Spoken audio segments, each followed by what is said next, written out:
The Bible Treasury, New Series. N1. A monthly magazine of papers on scriptural subjects. Volume 21, Article 6. 1896 and 1897. The Mystery. W. J. Hocking. The Mystery by the Reverend E. W. Bullinger, D.D., Eyre, and Spottiswoode, London, 1895. The object of the author of this tract is to show that the mystery as used in the New Testament scriptures has reference to God's calling out, during the time of Christ's rejection, a people from both Jews and Gentiles whose position, association, and hope are intimately connected with Christ on high. Of necessity, therefore, he rightly condemns the traditional confusion of the Old Testament and New Testament saints, which dates the Church from the gates of paradise. Nevertheless, he himself falls into serious aberration from the truth in regard to this very portion of the subject. The Old Testament saints, says Dr. B., are a great burden to expositors of New Testament truth, page 50, so he very kindly undertakes to relieve them of this embarrassment once and for all. While the Church forms the body of Christ, we are now told the elect saints of the Old Testament constitute the bride of Christ, the Lamb's wife. He forbears to blame too severely those who have long held the identification of the body with the bride, owning that there is certainly some little excuse for its having been so generally entertained, page 49. Having duly noted and acknowledged this gracious remark of Dr. B.S., we proceed to consider the scripture he advances to show that the bride is the elect of Israel and not the church which is Christ's body. On page 49 we read, "The bride in Isaiah, Jeremiah, and Hosea is Israel, or at any rate the elect of Israel." This appears fair enough, save that his phrase, "elect of Israel," has an air of novelty, which amounts to suspicion when it is further explained to be, those who were partakers of the heavenly calling in Israel. Dr. B. evidently wishes us to see that the OT prophecies concerning the bride only contemplate a portion of the nation of Israel. He refers to Isaiah 54 verses 5 to 8, Isaiah 62 verse 4, Jeremiah 3 verse 14, Hosea 2 verses 16 and 17, adding, "These and other passages clearly prophesy that an election of Israel shall be the bride," page 50. Now before passing on to the development of Dr. B.'s theory, a very slight consideration of the prophecies named will show that they speak of a time when Jehovah will reassume the character of husband to her who is a widow, when in fact Israel will be brought again into relationship with himself as an earthly people.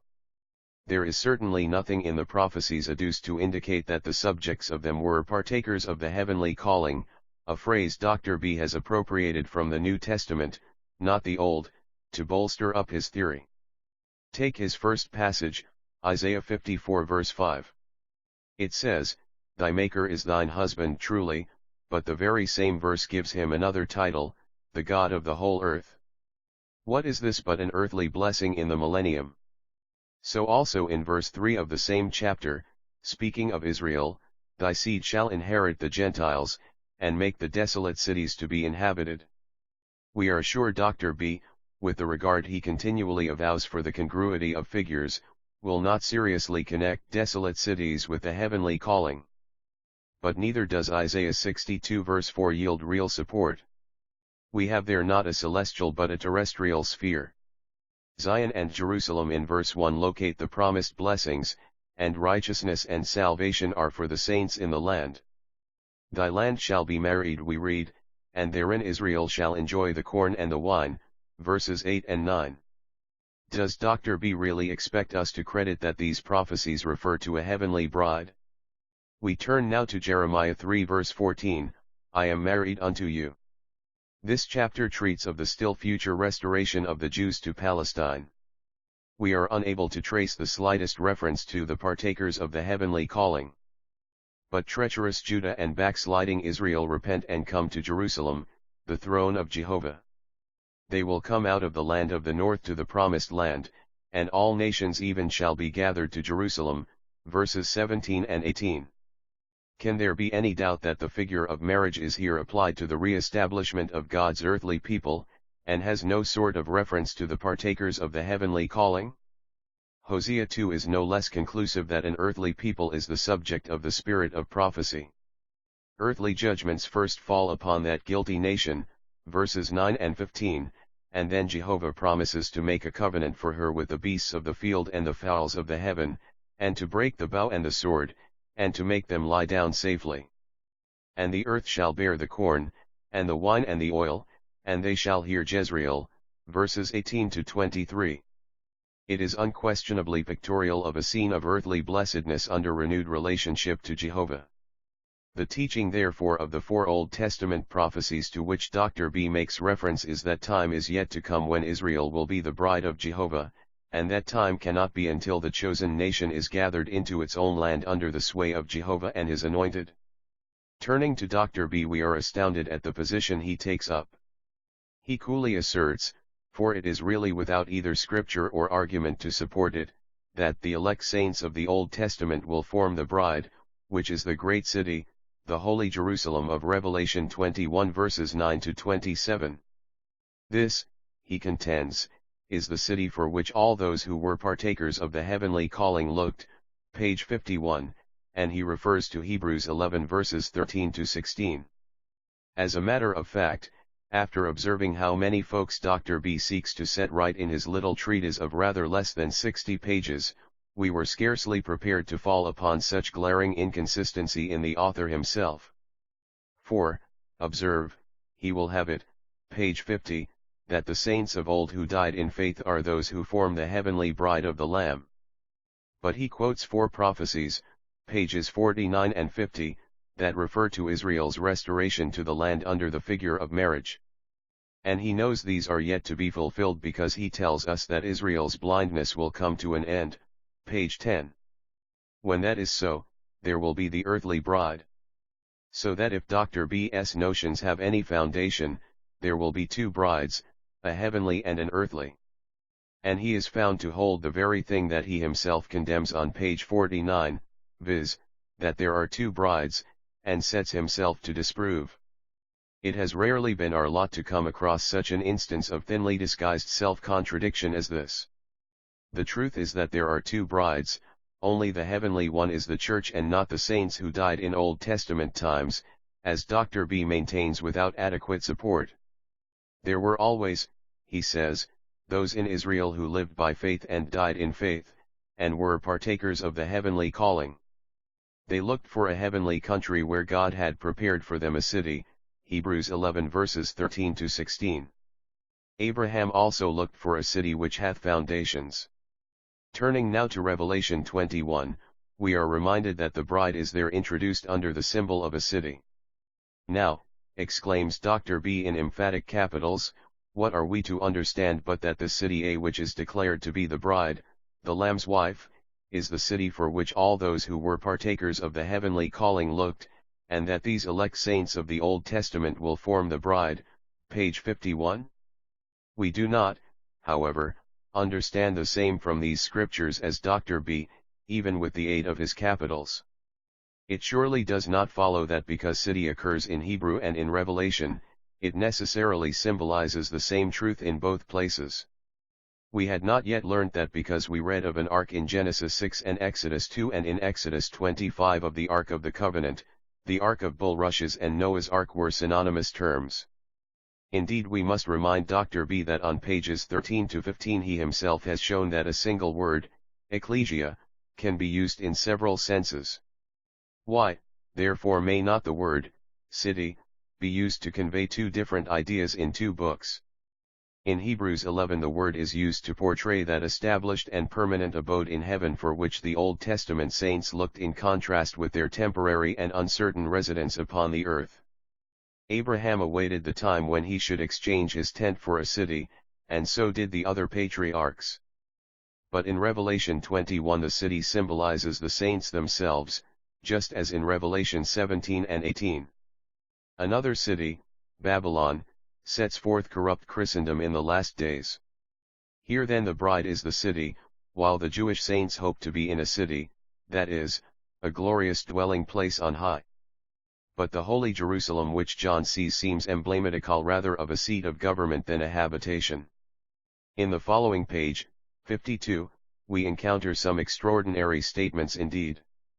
On the gates of the city, Dr. B finds the names of the 12 tribes of Israel, and in the foundations the names of the 12 apostles of the Lamb.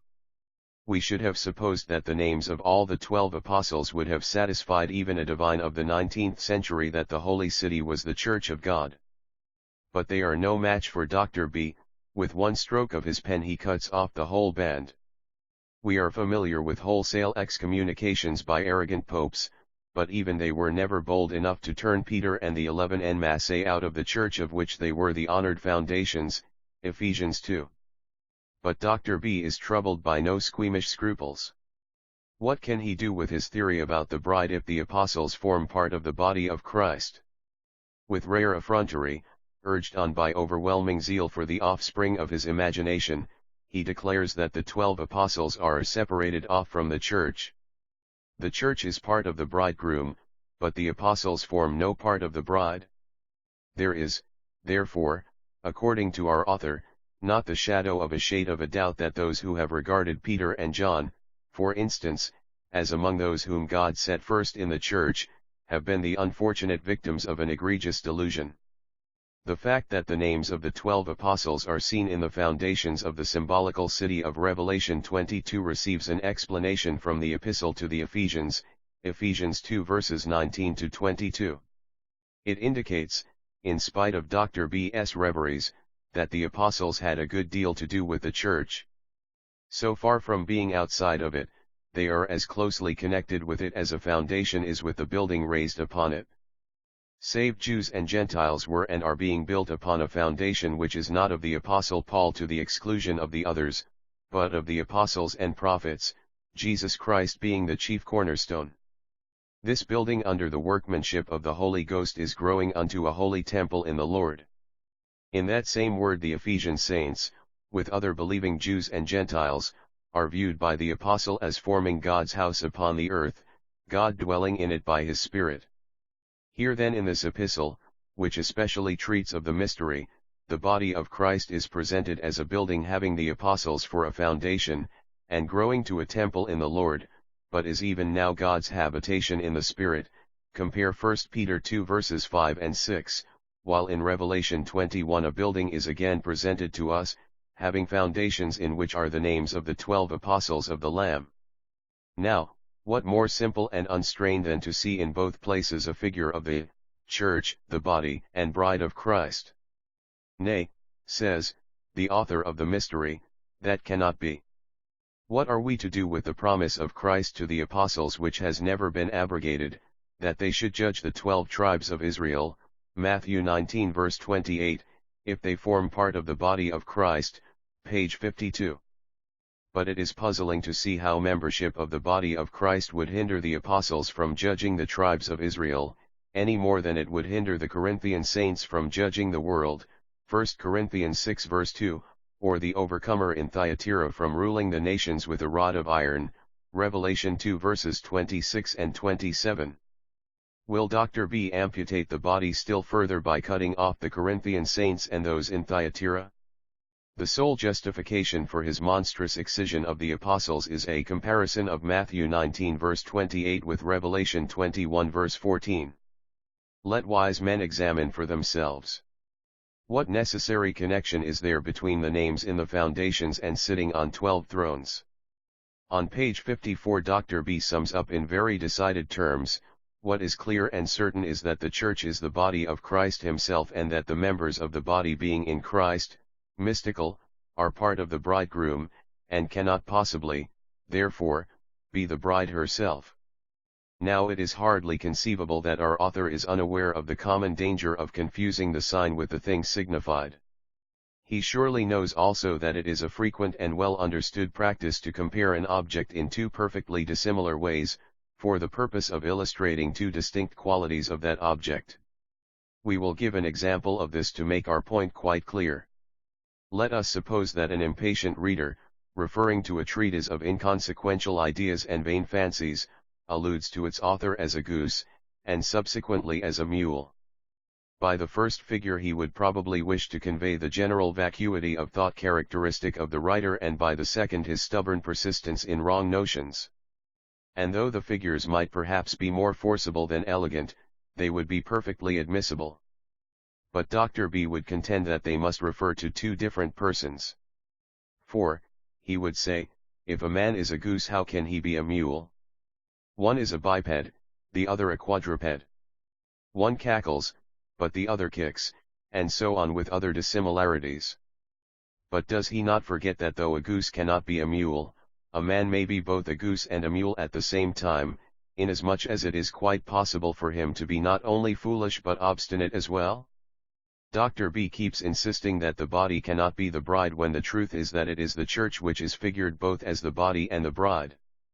While it is perfectly true that these figures are allied in character, they are nevertheless used to set forth distinct ideas. The body indicates that intimate degree of living unity existing between Christ and his members, and is used particularly of the church during its stay on earth. On the other hand, the foremost thought suggested by the bride is that of association. The church is to love and share Christ's glory, reigning with him. Hence where the professing church is shown as the false bride, Revelation 18, she is seen taking her glory from the kings of the earth with whom she enters into an unnatural alliance. But the true bride awaits the heavenly glory of Christ. We must, however, say a word as to Dr. B.'s treatment of Ephesians 5 verses 28 and 29, which is another instance of his pitiful trifling with these sacred themes. Here, he says, the great secret is employed as an argument to the reciprocal duties of husbands and wives. In neither case is it said that the church is the wife or that Christ is the husband.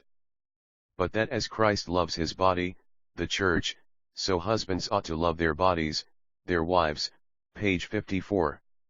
Now Dr. B admits in so many words that a man's wife is here spoken of as his body, but where the question is the church as both the body of Christ and the Lamb's wife, he is completely boggled. He simply shuts his eyes and says the only thing clear and certain is that it cannot possibly be. Now the point in the verses is that a bride is a man's body, that he and his wife are mystically one flesh. This was literally true in the case of Adam and Eve, for the rib that God took from Adam he built into a woman, and God called their name, Adam, Genesis 5 verse 2. And these figures are applied by the apostle, we are not so concerned about New Testament expositors, to Christ and the church. This is a great mystery, but I speak concerning Christ and the church, Ephesians 5 verse 32. So that the passage bases the love of the husband to the wife upon the identity, in the figure, of his body and his bride, adding, that so it is with the Lord and the church. Dr. B.'s remarks on Matthew 25 verses 1 to 13 afford another example of his riding a figure to death. The virgins cannot be the bride, because they are her attendant companions. We wonder if he objects in the same way to the Lord's similitudes of the kingdom of the heavens in Matthew 13. Does he say it is clear and certain that the great tree cannot be the leaven hid in 3 measures of meal, any more than the latter can be the same as the treasure, because it is likewise clear and certain the treasure was hidden in a field and not in the 3 measures of meal? The Lord, however, likens the kingdom of heaven to all 3, however they may differ when compared among themselves. In point of fact, just as the types of Scripture cannot be understood until we know the truths they typify, in like manner, paradoxical as it may seem, the language of Scripture cannot be correctly interpreted without knowing the underlying thoughts. This the Lord said to the Jews, why do ye not understand my speech? Lalia, even because ye cannot hear my word, Logos, John 8 verse 43. The case of Nicodemus illustrates the same thing, for he utterly mistook the meaning of the Lord's words, John 3 verse 4. But why does Dr. B, dwelling upon the non-identity of the bride and the virgins, her companions, reiterate the ruler's question, how can these things be? Is it not best first to ascertain the purpose of the parable? This is supplied in Matthew 25 verse 13, watch therefore, for ye know neither the day nor the hour. Now we can understand attendant virgins slumbering and sleeping, but how incongruous would it have been to represent a bride falling asleep on such an occasion? Do not the Spirit and the bride say, Come? Revelation 22 verse 17, besides half of them are shut out, a circumstance quite foreign to the figure of a bride, but faithfully illustrating the fate of the mass of professing Christendom, as we are taught in non-figurative language elsewhere. The 10 virgins, therefore, set forth the mixed company of those who take the place of Christians, while the bride figures the church in glory associated with Christ in his public appearing and reign. Dr. B maintains, page 55, that Rebecca does not illustrate the church but the bride, that is, Old Testament saints spoken of in Hebrews 11. The sole reason given is that the bride, Rebecca, was not to be of the Canaanites, and Gentiles were expressly shut out in contrast with the church which embodies Jew and Gentile. But Dr. B overlooks that amongst those expressly named in the great cloud of witnesses, to which he refers in Hebrews 11, Rahab is included, verse 31, who was both a Gentile and a Canaanite. We think this fact rather spoils the symmetry of Dr. B.'s argument, and it is undeniable that theories must give way to facts. The better thing, Hebrews 11 verses 39 and 40, is said by our author to refer to the position of greater glory and honor the body of Christ will have than the bride, whereas it refers to the present blessing of Christianity which God has now provided for us and which we enjoy already, while they had only unfulfilled promises. Nevertheless, both they and we shall be perfected together in the first resurrection.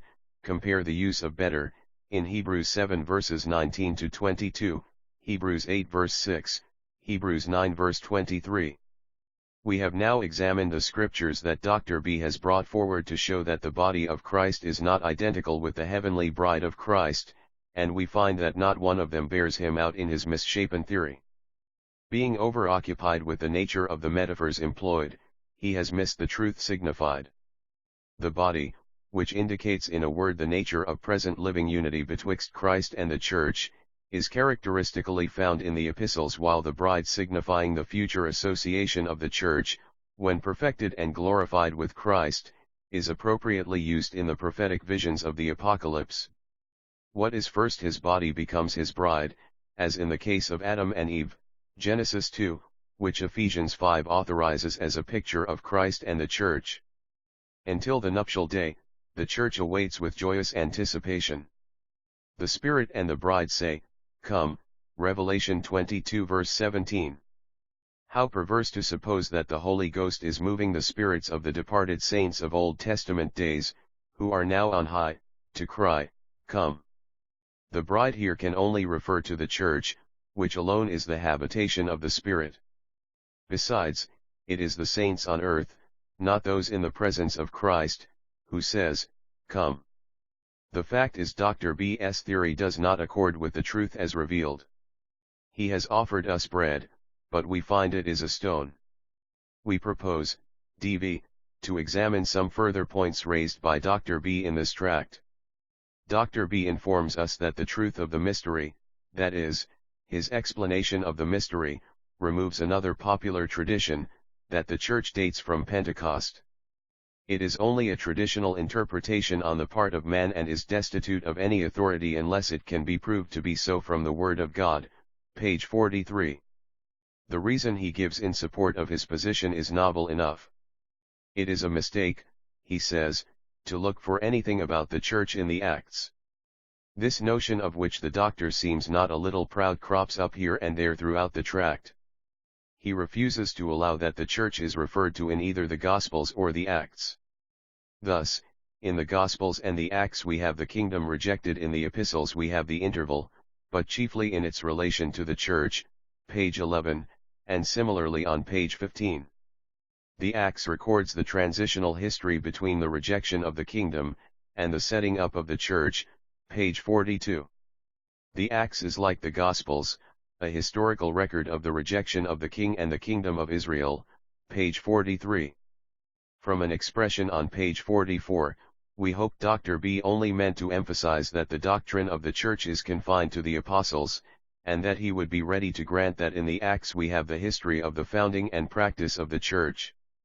His expression is, "We must not read teaching concerning the mystery into the Gospels and Acts," page 44. But when he proceeds to expel the 12 apostles from the Church, page 52, we know not what to think, except that he really means what his words imply, viz., that the church dates from the close of the Acts. If he does not mean this, then his words are without point or force. It requires but little critical acumen to know that a historical book like the Acts is not the place for unfolding the doctrines. Paul, not Luke, is the exponent of the mystery. Surely, however, Dr. B knows that Paul wrote several of his epistles during his missionary travels, which are recounted in the Acts. The 2 epistles to the Thessalonians, the 2 to the Corinthians, that to the Romans and that to the Galatians, were all composed by him before his imprisonment at Rome. And if these epistles do not reveal the doctrine of the mystery as is done in those to the Ephesians and Colossians, it is because they were written for other purposes. Even these, however, are not without sufficient references to show that the truth was known by the saints. Romans 16 verses 25 and 26 is one of Dr. B.'s 3 important scriptures in which the great secret is specially and formally revealed, page 16. This passage, without referring to others, tells us that then, at the time the epistle was written, which was certainly before the close of the Acts, the mystery was being made known by prophetic writings. And it is Dr. B. himself who says, amongst the prophetic writings may be included 4 epistles, those to the Thessalonians and Corinthians, page 17. The fact is, therefore, that Paul, and others, too, receiving it from him, was making known by both voices and pen the doctrine of the mystery long before the period mentioned at the close of the Acts. This Dr. B. with characteristic incoherency allows or admits the possibility of. He is not certain, but he thinks a special work connected with the mystery was about to be commenced, Acts 13 verse 1, page 42. Now, this is unsettling the mind of the saints for no purpose whatever. The trumpet gives forth an uncertain sound. Of what value is it to declare the church did not begin at Pentecost, if he does not know when it began, and even makes such conflicting statements as having been referred to? We propose to bring forward briefly 1 or 2 considerations, which indicate that the day of Pentecost was the birthday of the church, the body and bride of Christ. In the first place, then, we find throughout the whole of the Acts that there existed a newly formed company of believers who were perfectly distinct and separate from both Jews and Gentiles. This company is called the Assembly of God, which he purchased with his own blood, Acts 20 verse 28. At the very beginning, Acts 2, the assembly or church consisted of the disciples of the Lord Jesus, upon whom the Spirit of God was poured out baptizing them into one body. The same day 3,000 souls received Peter's word of testimony and were added to this company already formed, Acts 2 verse 41. And it became a daily event that the Lord was adding together such as should be saved, Acts 2 verse 47. Thus there was a new society formed altogether apart from the men of Israel whom Peter exhorts to repent, Acts 3. It is true that these believers were as yet drawn solely from the ranks of Jews and proselytes. But they were nevertheless severing connection with the ancient people of God. When Peter and John were dismissed from the presence of the Jewish council, they proceed at once to their own company, Acts 4:23. In Acts 5 verse 11, these saints are expressly called all the church. Compare Acts 8 verse 3, Acts 9 verse 31, especially in the critical text, Acts 11 verse 26, Acts 12 verses 1 and 5, Acts 13 verse 1, Acts 14 verses 23 and 27, Acts 15 verse 22, Acts 16 verse 5, Acts 18 verse 22, Acts 20 verses 17 and 28. Further additions are made to this company, Acts 5 verse 14, and the number of disciples multiplied, Acts 6 verses 1 to 7, to the alarm of the Jewish authorities. The persecution comes and those of the assembly in Jerusalem are scattered abroad to strange cities. But wherever they are, they remain distinct from their former brethren according to the flesh, so that Saul can go off to Damascus to apprehend them. Next, Samaritans are received, Acts 8, and Gentiles, Acts 10. This is all the work of the 12, and then Paul takes up the work, Acts 13, after the formal admission of the Gentiles. In this, we see the wisdom of God. As soon as Gentiles and Jews were brought to meet together in one common assembly, Paul is commissioned to unfold to them the purpose of God in thus bringing them together. In this new relationship national distinction was obliterated, and Jew and Gentile were united to form one mystical man, the church of which Christ is head. This was called the mystery, because it had not been before revealed that Jew and Gentile should be made to sit together in the heavenlies in Christ Jesus. This doctrine the apostle doubtless taught all the believers wherever he went, and not merely the new converts. Dr. B seems to think that those who believed before the revelation of the mystery did not participate in its blessed truth, not even the 12 apostles. But this notion is only another specimen of his unwarrantable mystification of the mystery. Paul tells us himself that he went up to the apostles at Jerusalem and communicated to them the gospel he was preaching to the Gentiles, Galatians 2 verse 2. They gave him the right hand of fellowship in his work. And when afterwards at Antioch Peter would have denied the equality of Jews and Gentiles by withdrawing from eating with the latter, Paul withstood him to the face. Whether he preached the mystery or not, the apostle of the circumcision was as much bound to act upon it as any. It is idle to suppose that Peter, James, and John knew nothing of the mystery, because no writings of theirs on the subject remain. It was not committed to them to unfold it but to Paul. Each apostle had his line of things given him, and in those days every man did his own work, but each of course in cooperation with his fellows. However, from what is above, it is surely clear that in the Acts there are the plainest indications of the formation of a special assembly of people, composed first of Jewish believers to which Samaritans and Gentiles are added at later stages. Now, what is this company, if not the church? Oh, Dr. B will say, they are in a transitional state like the disciples in the days of the Lord, pages 42 and 43. Nay, Dr. B, you have overlooked a most important differentiating fact. In Gospel times the Holy Ghost was not yet given. On the day of Pentecost, the Holy Spirit descended to abide. And his habitation is the church, Ephesians 2 verse 22. No doctrines, not even that of the mystery, ever made the church, any more than the church ever made the doctrines. But the Holy Ghost is the raison d'etre of the church.